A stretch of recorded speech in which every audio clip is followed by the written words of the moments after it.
तो कुंभलगढ़ में आप जाएं तो आपको वहां पर मस्जिद बना के, और वहां पर आज की जो राजस्थान सरकार है इसने वहां पर अजान और वो नमाज की आज्ञा दी है, और पूरा का पूरा जो ट्रेड है गाइड्स का वो सब शांति दूत है वहां पर। मैं हल्दी घाटी गया रक्त तलाई में, तो मैं अंदर घुसा तो सबसे पहले मुझे हाकिम खान सूरी की मजार दिखाई दी। तो मेरे मन में खून खोला, मैंने कहा यार यहाँ और मजार किसकी है? तो फिर किसी ने कहा था ये हाकिम खान सूरी की है। मैंने कहा अच्छा ठीक है, हाकिम खान सूरी तो बर्दाश्त कर लेंगे। बाकी फिर आगे फिर जो रामशाह तंवर है उनकी छतरी थी, झालामान की छतरी थी। तो वो जो गाइड था वहां पर वही बदतमीज किस्म का, वो जानवरों की तरह ये करना है, ओ देखना, जिस तरह से बात करते हैं ये लोग, वो तो आपको पता ही है, संस्कार विहीन। तो ये तो पूरी के पूरे ट्रेड इनके पास में। ये तो अमर सिंह जी को नीचा दिखाने के लिए, वो तो कोई शांति दूत होगा वहां पर। लेकिन हाँ, जो शैल दिरादरी जी पूछ रही हैं कि जो ये भ्रांति है, भाई राजेंद्र शंकर भट्ट जितने प्रामाणिक और हिंदूवादी इतिहासकार लिखते हैं कि मेवाड़ के लिए लज्जाजनक दिन था मेवाड़ मुगल संधि। तो मुझे कोई तर्क से समझा तो दो कि यार कैसे लज्जाजनक थी वो संधि। इतना सा मेवाड़ पूरे 900 वर्षों से इन मलेच्छों से झगड़ा ले रहा है, मोल ले रहा है। 17 लड़ाइयां, 17 wars with the most powerful kingdom at that time were won by Amar Singh ji.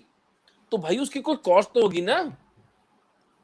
बेचारे राजपूत खत्म हो गए। उनमें लिखते हैं, वीर विनोद में श्यामल दास जी लिखते हैं कि राजपूत सरदार आके करण सिंह जी, अमर सिंह जी के बेटे से बोले कि हमें मरने से डर नहीं लगता कुंवर साहब, हमें डर लगता है हमारी बच्चियों को, हमारे बच्चों को भोगदासियां बना लेंगे ये मलेच्छ, इनको मरने का अवसर भी नहीं मिलेगा।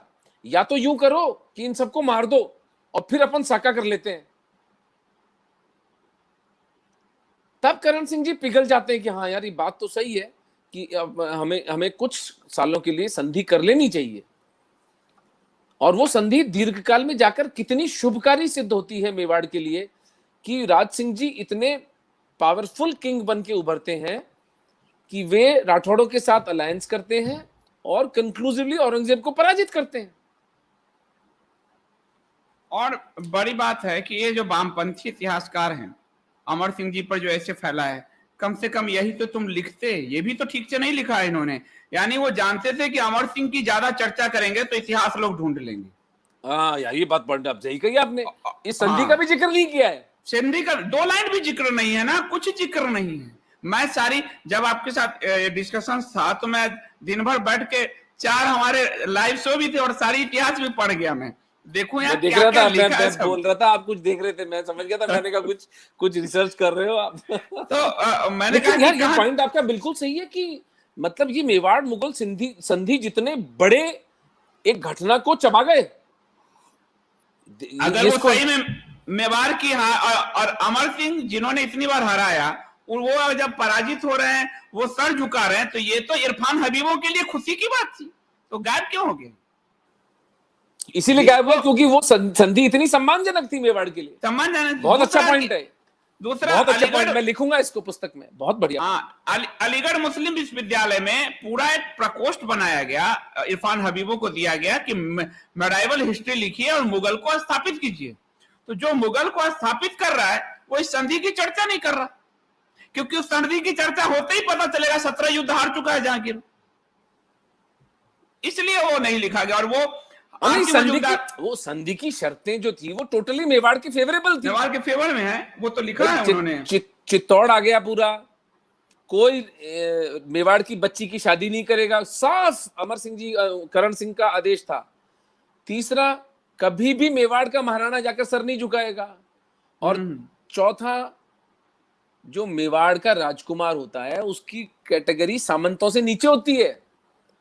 तो न मेवाड़ का महाराणा, न कैटेगरी ए।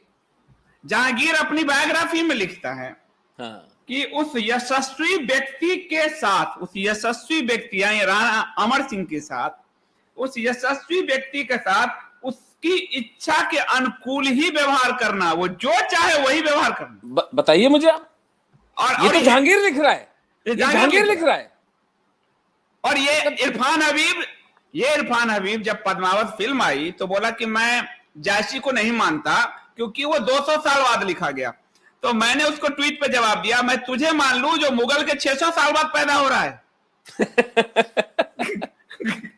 तुम जाची को नहीं मानो, 200 साल बाद है, तो तुम तो मुगल के 600 साल बाद कितने साल बाद पैदा हो रहे हो, तुमको हम मान लें? ये स्थिति है इस देश के इतिहास की। मतलब वो ये झूठ पे झूठ ये लोग बोले चले जाते हैं, कोई इनको पूछता नहीं है। मतलब कोई इंटेलेक्चुअल इंक्वायरी नाम की चीज इस देश में बची नहीं है क्या?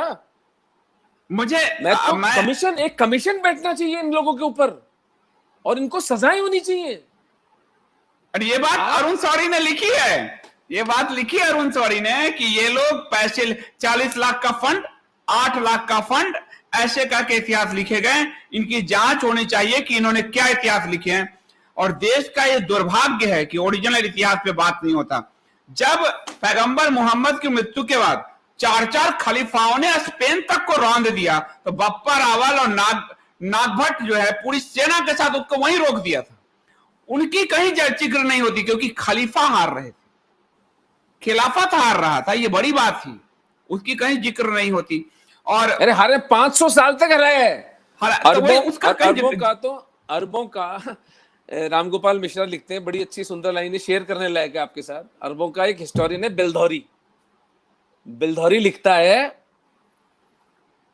हिंदुस्तान में राजपूतों ने हमारा वो हाल किया कि हमें सर छुपाने की जगह नहीं मिली और हिंदुस्तान में बुत परस्ती और कुफ्र वापस लौट आया।